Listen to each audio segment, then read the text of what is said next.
ഒരു യഥാർത്ഥ കമ്മ്യൂണിസ്റ്റുകാരൻ ഫാസിസ്റ്റാണ്. അതുകൊണ്ട് തന്നെ ഞാൻ എൻ്റെ മുമ്പിൽ യഥാർത്ഥ കമ്മ്യൂണിസ്റ്റ് ആരെന്ന് ചോദിച്ചാൽ കാണുന്നത് പിണറായി വിജയനെ. അത് ആരാണ് യഥാർത്ഥ ഫാസിസ്റ്റ് എന്നതാണ് ഇന്ന് നമ്മൾ ചർച്ച ചെയ്യുന്ന വിഷയം. മണി പോലെ ഞാൻ പറഞ്ഞുതരാം. മനുഷ്യരാശിയുടെ ചരിത്രത്തിലെ ഏറ്റവും ആപൽക്കരമായ ഒരു രാഷ്ട്രീയ പ്രതിഭാസമാണ് ഫാസിസം. ശരിയാ ഉണ്ണി, ചില അലവലാദികളെ ഒതുക്കേണ്ടത് നമ്മുടെ ഒരു ആവശ്യമാണ്. വംശമഹിമാ സിദ്ധാന്തത്തിലൂന്നിയ അപരവിദ്വേഷത്തിലൂന്നിയ മനുഷ്യൻ എന്ന പദത്തിന് കേവലമായ പരിഗണന പോലും നൽകാത്ത ഒരു പ്രത്യയശാസ്ത്ര പദ്ധതിയാണ് ഫാസിസം എന്ന് പറയുന്നത്. എന്ന് വെച്ചാൽ എന്താ?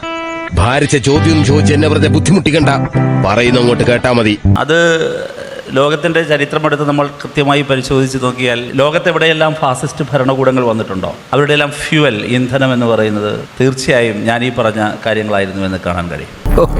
ഭയങ്കരൻ ബുദ്ധി തന്നെ. എങ്ങനെയായിരുന്നു ഹിറ്റ്ലർ 1,10,00,000 മനുഷ്യരെ കൊന്നു തള്ളിയത്? എന്തിൻ്റെ അടിസ്ഥാനത്തിലായിരുന്നു? വംശമഹിമാ സിദ്ധാന്തത്തിലാണ്. അത് ജനാധിപത്യത്തിനെതിരാണ്, ആധുനികതയ്ക്കെതിരാണ്, എല്ലാ പുരോഗമന മൂല്യങ്ങൾക്കുമെതിരാണ്, മാനവികതയ്ക്കെതിരാണ്. അസാധ്യം അസാധ്യം. നിനക്ക് മനസ്സിലായി, നീ മിടുക്കനാ. അതുകൊണ്ട് തന്നെ ഫാസിസ്റ്റ് പ്രസ്ഥാനങ്ങളെയും ഫാസിസ്റ്റ് പ്രവണതകളെയും പരാജയപ്പെടുത്തുക എന്നുള്ളത് ജനാധിപത്യത്തിന്റെ അതിജീവനത്തിന് ഏറ്റവും പ്രധാനപ്പെട്ട ഒരു കാര്യമാണ്. ഞാനൊരു സംഭവം തന്നെ. ഫാഷിസം എന്ന് പറഞ്ഞാൽ ഒരു അധികാരത്തിന്റെ ചിഹ്നമാണ്, ഒരു ഏകാധിപത്യത്തിന്റെ ചിഹ്നമാണ്. പക്ഷേ ഫാഷിസം എന്താണെന്ന് കൂടുതൽ മനസ്സിലാക്കിയത് ഫാഷിസം ഐഡിയോളജിയായി മുന്നിൽ കണ്ടുകൊണ്ട് പ്രവർത്തിച്ച വ്യക്തികൾ ഈ ലോകത്തിന് സമ്മാനിച്ചത് അത് ഏകാധിപത്യവും ജനാധിപത്യ വിരുദ്ധതയും അത് മനുഷ്യനെ അപരവൽക്കരിക്കുന്ന നയങ്ങളും എടുത്തതുകൊണ്ടാണ് നമ്മൾ ആ ഫാഷിസം എന്താണെന്ന് മനസ്സിലാക്കുന്നത്. എന്താ എന്റെ ഉദ്ദേശം? ഫാസിസം എന്ന രാഷ്ട്രീയം മുന്നോട്ട് വയ്ക്കുന്നത് സർവാധിപത്യ, ഏകാധിപത്യ, ജനാധിപത്യ വിരുദ്ധ സംസ്കാരത്തെയാണ്. അതുകൊണ്ട് ആ ഫാസിസം എന്ന ഐഡിയോളജിയെ തന്നെ നമ്മൾ എതിർക്കപ്പെടണം എന്നുള്ളതാണ് എൻ്റെ ഡേ. അത് പറഞ്ഞപ്പോ നീ എന്തിനാ ഞെട്ടിയത്? ഇന്ത്യയിൽ കൃത്യമായി RSS, ഞാൻ വളരെ തുറന്നു പറയുന്നു, RSS എന്ന് പറയുന്ന ഓർഗനൈസേഷൻ ലക്ഷണമൊത്ത ഫാസിസ്റ്റ് പ്രത്യയശാസ്ത്രമാണ്, ഫാസിസ്റ്റ് പ്രവണതകളുള്ള പ്രത്യയശാസ്ത്രമാണ്. ഇത് നേരെ ചൊവ്വ പോകുന്ന ലക്ഷണില്ല. രണ്ട് കാര്യങ്ങളാണ് ഇന്ത്യയിലെ സംഘപരിവാർ കൃത്യമായി മുന്നോട്ട് വയ്ക്കുന്നത്. അതിലൊന്ന് സാംസ്കാരിക ദേശീയത എന്നവർ വിളിക്കുന്ന സാംസ്കാരിക മൗലികവാദം, രണ്ടാമതൊന്ന് വംശീയത. ഇത് രണ്ടും വളരെ കൃത്യമായി സമന്വയിപ്പിച്ചുകൊണ്ടാണ് ഇന്ത്യയിൽ സംഘപരിവാർ അവരുടെ രാഷ്ട്രീയ അടിത്തറയെ രൂപപ്പെടുത്തിയെടുക്കുന്നത്. ഈ അറിവ് എവിടെ നിന്ന് കിട്ടി? പത്രത്തിൽ നിന്ന് അടിച്ചു മാറ്റിയതാ. ഇന്ത്യൻ ബഹുസ്വരതയെ സംഘപരിവാർ വല്ലാതെ ഭയക്കുന്നു.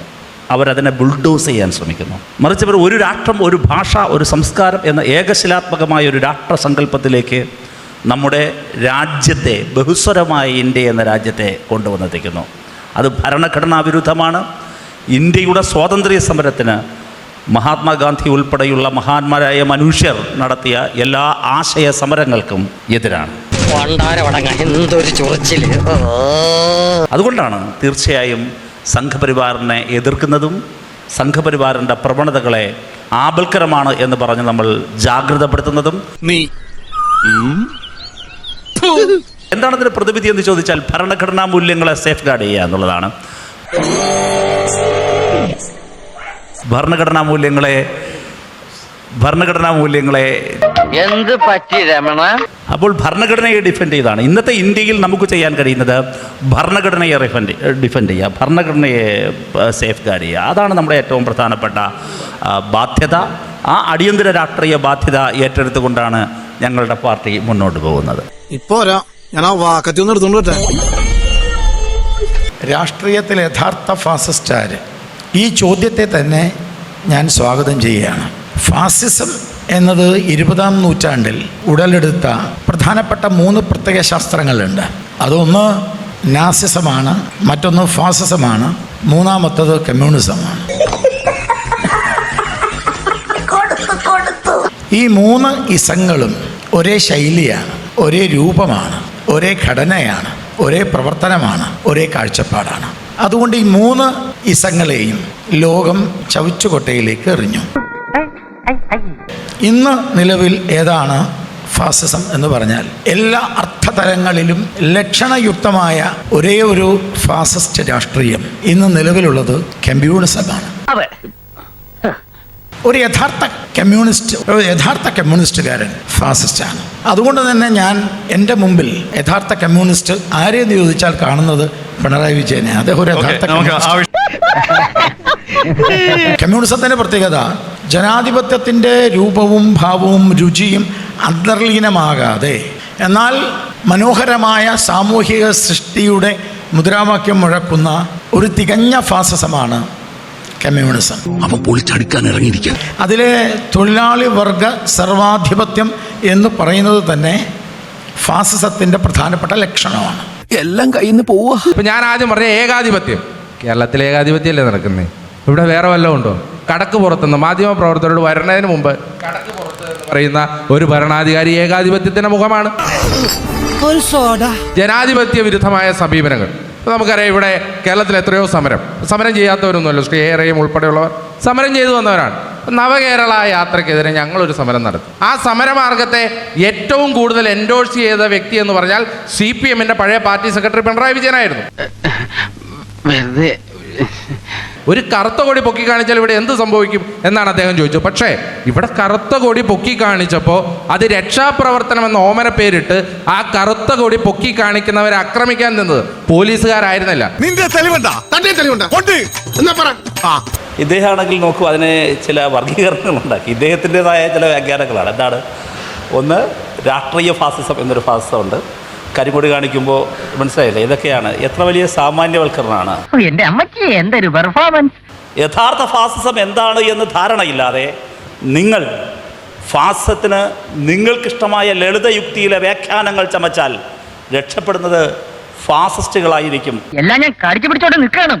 എനിക്ക് ചൊറിഞ്ഞോണ്ട് എന്നെ കൊണ്ട് പറയിപ്പിക്കരുത്. ശ്രീ പിണറായി വിജയന്റെ നേതൃത്വത്തിലുള്ള സർക്കാർ കേരളത്തിൽ അധികാരത്തിൽ വന്നതിന് ശേഷം ഏകാധിപത്യ മനോഭാവമാണ്. സ്വന്തം പാർട്ടിയിലെ അണികൾക്ക് പോലും ആ പ്രസ്ഥാനത്തിൽ ഏകാധിപത്യമില്ല എന്ന് പറയാൻ പറ്റില്ല. പിണറായി വിജയൻ കരിങ്കൊടി കാണിക്കുമ്പോൾ സ്വന്തം അണികളെ ഇറക്കി നിർത്തി മറ്റുള്ള രാഷ്ട്രീയ പാർട്ടിക്കാരെ ആക്രമിക്കുമ്പോൾ അതിനെ ജനാധിപത്യ വിരുദ്ധത എന്ന നിർവചനത്തിൽ തന്നെ ഞാൻ പെടുത്തും. അത് ഇന്ന് കേരളത്തിൽ അവൈലബിൾ ആയ ഏറ്റവും നല്ല ഫാസിസത്തിന്റെ മുഖമാണ് എന്ന് ഞാൻ പറയും. നിനക്ക് എന്തെങ്കിലും വിരോധം ഉണ്ടെങ്കിൽ ഇപ്പൊ പറയണ. ഇന്ത്യൻ ഭാരതീയത ഉള്ളത് കൊണ്ട്. എന്താണ് ഭാരതീയത സർ? നിങ്ങൾ ഏത് ഭാരതീയതയെക്കുറിച്ചാണ് സംസാരിക്കുന്നത്? എന്തായിരുന്നു ഗാന്ധിയോടുള്ള നിങ്ങളുടെ അഭിപ്രായ വ്യത്യാസം? ഗാന്ധി എല്ലായ്പ്പോഴും ഞാനൊരു ഹിന്ദു, ഇന്നത്തെ ദിവസത്തിൻ്റെ കൂടി സവിശേഷത ഉള്ളത് കൊണ്ടാണ്. ഗാന്ധി എല്ലായ്പ്പോഴും ഞാൻ ഹിന്ദു എന്ന് അഭിമാനിച്ചിരുന്നയാളാണ്. പക്ഷേ അതേ ഗാന്ധി പറഞ്ഞു ഈശ്വര അല്ലാ തേരെ നാം. അതാണ് ഭാരതീയത, അതാണ് ഇന്ത്യയുടെ സംസ്കാരം, പ്ലൂറലിസം. ഇതിങ്ങനെ പറഞ്ഞു കൂടി വരും. നീ ഏതായാലും പറയും, ബാക്കിയോട് പറയും. താങ്കൾ പറഞ്ഞു ഇന്ത്യയുടെ പ്ലൂറലിസത്തെയും ഇന്ത്യൻ ഭരണഘടനയുടെയും മൂല്യങ്ങളെ പ്രൊട്ടക്ട് ചെയ്ത് RSS ആണത്. ഏത് സാഹചര്യം വെച്ചാണ് സാർ വിശേഷിപ്പിക്കുന്നത്? എന്തായിരുന്നു RSSന്റെ റോൾ? എങ്ങനെയാണ് യൂണിറ്റി ഇൻ ഡൈവേഴ്സിറ്റി എന്നതിൽ we the people of India എന്നെങ്ങനെയാണ് ഇന്ത്യയുടെ ഭരണഘടന ആരംഭിക്കുന്നത്? ഈ ഫാസിസത്തെ കുറിച്ചിട്ടുള്ള ചർച്ച വരുമ്പോൾ ഉടനെ സംഘപരിവാർ എന്ന് പറയും. എനിക്ക് മനസ്സിലാവുന്നില്ല ഈ ഫാസിസവും സംഘപരിവാറും തമ്മിലുള്ള ബന്ധം. നാണമില്ലാത്ത മനുഷ്യ, ഇനിയെങ്കിലും ഇതൊന്ന് നിർത്ത്. രാഷ്ട്രം അതൊന്നാണ്, അതുകൊണ്ടാണ് ഭാരത് മാതാ കി ജയ്. പക്ഷേ രാഷ്ട്രം 16 എന്ന് വ്യാഖ്യാനിച്ചവർ മൗണ്ട് ബാറ്റനോട് ഇന്ത്യ 16 വിഭജിക്കണമെന്ന് പറഞ്ഞവരാണ് ഈ കമ്മ്യൂണിസ്റ്റുകൾ. EMS നമ്പൂതിരിപ്പാട് ചൈനയിൽ പോയപ്പോൾ മാവോയ്ക്ക് കൊടുത്തത് എന്താ? ബഹുസ്വരതയുടെ ആയുധമല്ല, മാവോയ്ക്ക് കൊടുത്തത് ശിവതാണ്ഡവത്തിന്റെ ആണ്. ഇവിടുന്ന് പോപ്പിനെ കാണാൻ പോയപ്പോ നായനാർ കൊടുത്തത് എന്താ? ബഹുസ്വരതയുടെ അടയാളമല്ല, ഭഗവത്ഗീത. എന്തുകൊണ്ട് സംഭവിച്ചു? അത് ഭാരതത്തിന്റെ സ്വത്വമായതുകൊണ്ടാണ്. ആ സ്വത്വത്തിലേക്കാണ് ഞങ്ങൾ പോകുന്നത്. ഗതി കെട്ടവൻ തല മുട്ടടിച്ചപ്പോ കല്ലുമഴ പെയ്യുന്നു പറഞ്ഞ പോലെ എന്റെ കാര്യം.